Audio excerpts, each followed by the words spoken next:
The sports bar reeked of stale beer and broken dreams, just like every other dive in this forgotten corner of the Midwest.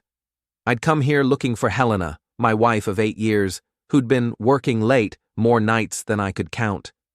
What I found instead was the truth served up on a platter of humiliation. When Wes calls me his soulmate, he's just joking. Helena's voice cut through the crowd noise like a rusty blade. She sat in a corner booth, surrounded by her insurance office cronies, her hand resting on the knee of Nate Ruzek, that smooth-talking waste of space from her sales team. I froze behind a pillar, maintenance uniform still dirty from my shift at the apartment complex. My wife, the woman I'd worked double shifts to support through her career training, was holding court like some kind of queen. Seriously, though, Nate drawled, his BMW keys jangling as he gestured. Maybe Wes should get that Soulmate discount on his insurance. You know, for being such a devoted husband. The table erupted in laughter. Tessa Brandt, Helena's best friend from HR, nearly choked on her martini. Oh my goodness, Nate, you're terrible. But honestly, Wes is always so serious about everything. Maybe he should try being fun for once. Helena giggled, actually giggled, like some teenager instead of a 34-year-old married woman. He still leaves me those little love notes in my lunch. It's sweet, I guess, but so predictable. My hands clenched into fists. Those notes I'd been writing for years, thinking they brightened her day, thinking I was being a good husband. Predictable is right, Tessa continued. Remember when he surprised you with that anniversary dinner? Home-cooked meal, candles, the whole thing. So earnest. Like a puppy, Helena agreed, leaning closer to Nate. A loyal, boring puppy. That anniversary dinner. I'd saved for weeks to buy the ingredients, spent hours preparing her favorite meal. She'd smiled, thanked me, told me it was perfect. Lies. All lies. I backed away slowly, my work boots silent on the sticky floor. They never saw me. Too busy laughing at the fool who thought his marriage meant something. Outside, the October wind cut through my jacket.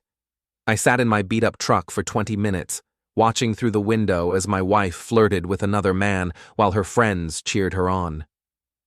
When Nate's hand moved to Helena's thigh, I started the engine. Time to stop being predictable. Before we dive deeper into this story, I have one small request.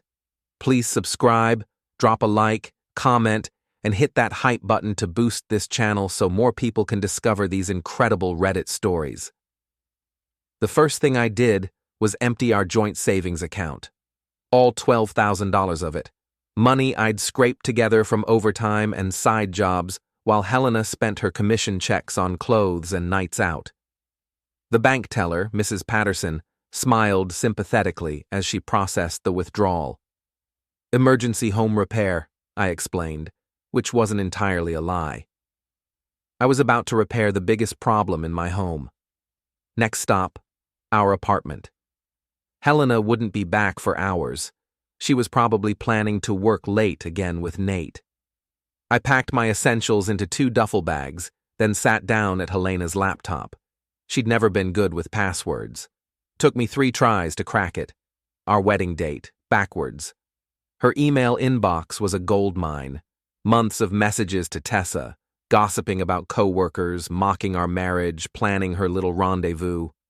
I forwarded the juiciest ones to her boss, Mr. Farrow. The man was old-school professional. He'd love reading about Helena's opinions on company policies and her detailed descriptions of which clients were total morons. I changed the Wi-Fi password, canceled the cable, and called the electric company to transfer service out of Helena's name. Then, I printed out one final love note, the last one she'd ever get from me. The jokes are over. So is the marriage. I left it on the kitchen counter and walked out, locking the door behind me. My cousin Jimmy had offered me his couch months ago, when things got rough. Time to take him up on it. From my truck across the street, I watched Helena come home 2 hours later. She tried her key 3 times before it worked, probably tipsy from her celebration. The lights didn't come on when she flipped the switch. I heard her scream through the thin walls, a sound that should have made me feel guilty. Instead, I smiled and drove away. The boxing gym on 5th Street had seen better decades, but Mick O'Brien kept it running through pure stubborn will.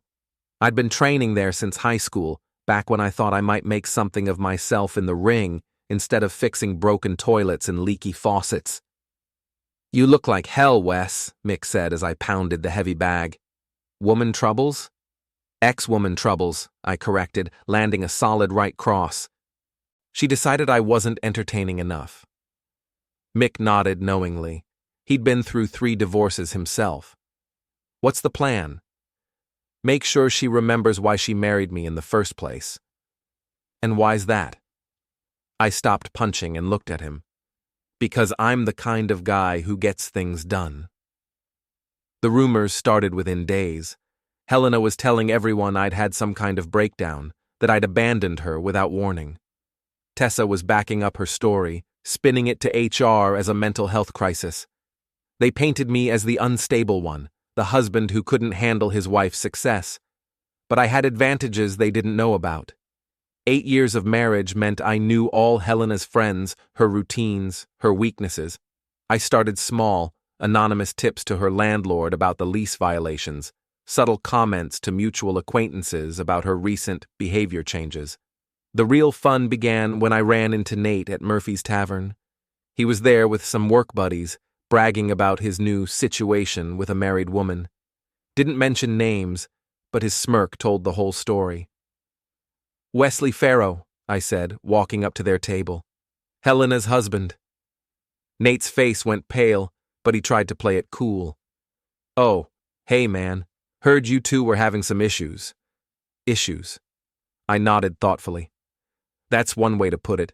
Another way would be that my wife's been entertaining sleazy coworkers while I worked overtime to pay her bills." His buddies suddenly found their drinks very interesting. Nate stood up, puffing out his chest. "Look, whatever problems you and Helena have are between me and Helena," I finished. "Except you made it your business too.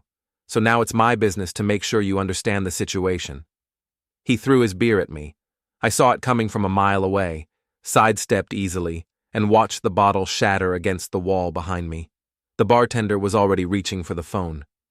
"Careful, Nate," I said quietly. "Assault charges might hurt your sales numbers."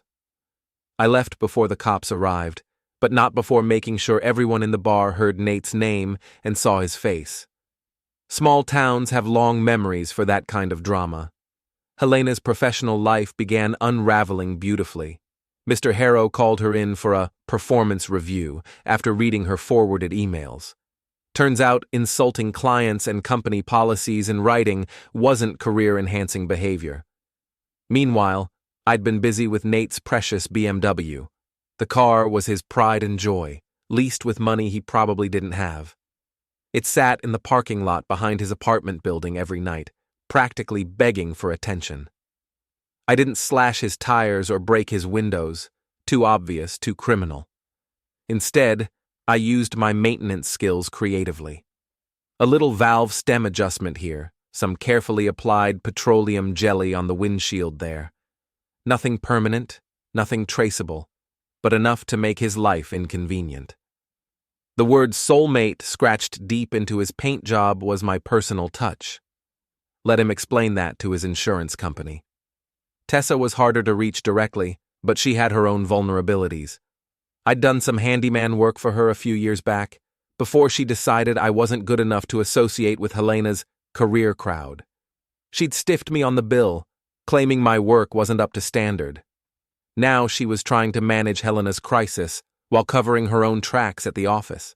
I helped by sending anonymous tips to HR about her after-hours use of company resources and her habit of accessing employee files without authorization. The beautiful thing about revenge is that guilty people do most of the work themselves. They panic, make mistakes, turn on each other. All I had to do was apply pressure and watch them crack. Jimmy helped with logistics, driving me around when I needed to be places my truck might be recognized. He didn't ask many questions. Family loyalty ran deep, and he'd never liked Helena anyway. She always looked at you like you weren't good enough, he said one night as we watched Nate's building from his car. Like she was doing you some kind of favor by staying married. Past tense, I corrected. She looked at me like that. Now she's going to look at me like the biggest mistake she ever made. The breakthrough came from an unexpected source. Mrs. Dorsey, our elderly neighbor, had been watching the drama unfold with the keen interest of someone whose soap operas had been canceled. She knocked on Jimmy's door one evening with a plate of cookies and a piece of information worth its weight in gold. "That Tessa woman came by looking for you yesterday," she said, settling into Jimmy's kitchen chair like she belonged there. "Seemed real nervous. Started asking questions about your state of mind, whether you'd been acting strange lately." I frowned. "What kind of questions?" "The kind lawyers ask before they file papers," Mrs. Dorsey said meaningfully. She wanted to know if I'd witnessed any erratic behavior or threats of violence. Kept using those exact words. The pieces clicked together. Tessa wasn't just covering for Helena, she was building a case, probably planning to paint me as an unstable ex-husband, maybe even get a restraining order to keep me away while they cleaned out whatever assets remained. But Mrs. Dorsey had given me something better than information. She'd given me proof that they were coordinating their stories, manufacturing evidence. That kind of conspiracy required planning, communication, documentation. I spent the next week following Tessa instead of Helena. She led me to coffee shops and parking lots where she met with Helena and Nate, always choosing isolated spots where they thought they couldn't be overheard. They were wrong. The recording app on my phone caught everything. Tessa's admission that she'd been coaching Helena for months. Her confession that she'd encouraged the affair specifically to hurt me. Her detailed plan to destroy my reputation and leave me with nothing. He embarrassed me in front of my friends. Tessa's voice was clear through my earbuds as I played back the recording. "Remember when I hired him to fix my bathroom? He made me look like an idiot, questioning every decision I made. Now it's payback time." Helena's response was even better. "I never loved him anyway. He was just safe. Boring but reliable. I figured I could do worse until something better came along." Something better. Like Nate, who was already talking about moving to another city for a fresh start once he got tired of the drama. They'd played their hand. Now it was time to play mine. The community center's monthly charity auction was Helena's favorite social event, a chance to network, show off, and pretend she cared about local causes. She'd been planning to attend for weeks, probably hoping to rehabilitate her image after the office scandals. I arrived early and had a quiet word with Tom Bradley, the event coordinator. Tom knew me from my volunteer work maintaining the center's facilities. He also knew Helena had recently forgotten to pay for a table she'd reserved for her company. "I'd be happy to help with the sound system," I offered. "No charge, community service." Tom was grateful for the help. The center's PA system was older than dirt and temperamental on the best days. Good thing I knew exactly how to make it work. Helena arrived fashionably late, wearing a dress that probably cost more than my monthly rent. Tessa was with her, along with a few remaining allies from the office. They'd chosen a table near the back, probably hoping to keep a low profile. Nate was notably absent. Word was he'd already started looking for jobs in other cities. I waited until the formal program began, then slipped into the sound booth. The microphone was already set up for the evening's speakers. All I had to do was connect my phone and press play. "Testing, testing," I said into the mic, my voice echoing through the hall. "Good evening, everyone. Before we begin tonight's auction, I'd like to share something special with you all." Helena's face went white as she recognized my voice. She started to stand, but Tessa grabbed her arm, probably hoping they could ride it out. "My wife Helena is here tonight," I continued, "along with her best friend Tessa. They've been working very hard lately on a special project. I thought you might like to hear about it."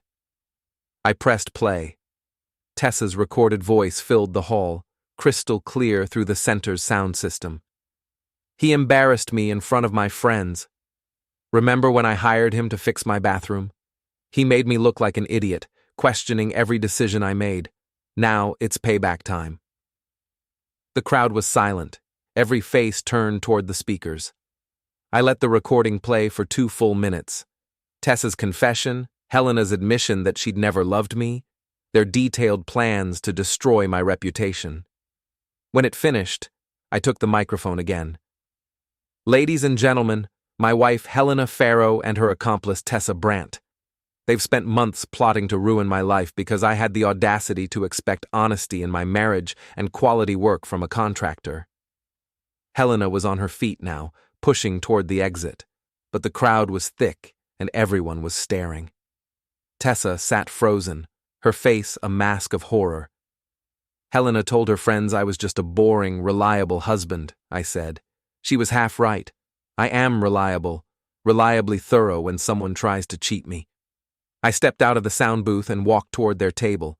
The crowd parted like I was carrying a contagious disease, but I didn't care. I had one more thing to deliver. Helena, I called out as she reached the door. You forgot something. I held up an envelope, the final divorce papers I'd filed that morning. Consider yourself served. Oh, and Tessa, your new employer might be interested in knowing about your creative approach to conflict resolution. I took the liberty of sending them a copy of tonight's recording. Helena's composure finally cracked.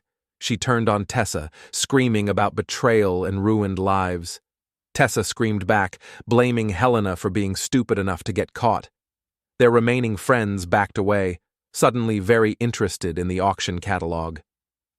I walked out of the community center and climbed into my truck.